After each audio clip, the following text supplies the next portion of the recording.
सगळी माणसं समान आहेत या भूमिकेवर आपल्या भारतीय लोकांनी यावं. आपलं संविधान देखील आपल्याला याच पद्धतीचं मार्गदर्शन करतं आणि आपल्या समाजात आजपर्यंत होऊन गेलेले सर्व स्त्री पुरुष महामानव आपल्याला याच प्रकारचं मार्गदर्शन करत आलेले आहेत. उपालीसारखा नाभिक समाजामधून आलेला एक तरुण मुलगा त्यांच्या संघात सामील होतो आणि तो इतक्या उंचीवर जातो.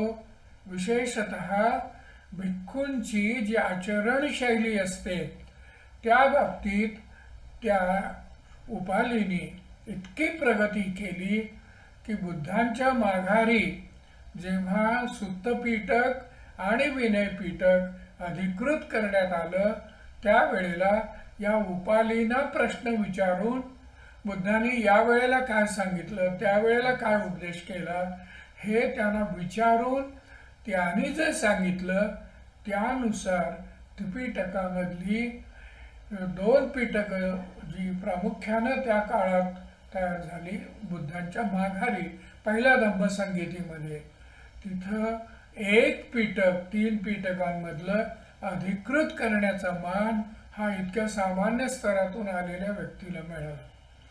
एखादा झाडूवाला त्याला बुद्ध आपल्या जवळ करतात, त्याला एक प्रशिक्षण दिल्यानंतर त्याच्यावर संस्कार केल्यानंतर तो आपली गुणवत्ता इतकी विकसित करतो की एकेकाळी सर्व प्रतिष्ठित लोकांना तो मुजरा घालत असे. पण आता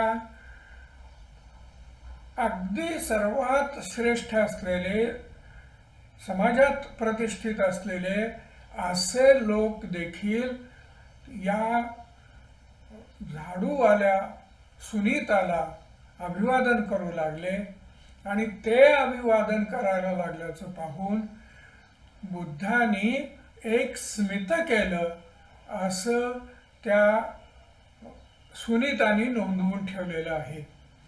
हे स्मित भारतीय संस्कृतीच्या इतिहासामधलं एक महान स्मित आहे आणि आजही ते आपल्याला प्रसन्न बनवू शकतं असं मला वाटतं. बुद्धांच्या या स्मिताचा अर्थ असा की अरे मला ही समाज व्यवस्था पाहायची होती, ही घडवायची होती आणि म्हणून त्यांनी ते स्मित केलेलं आहे.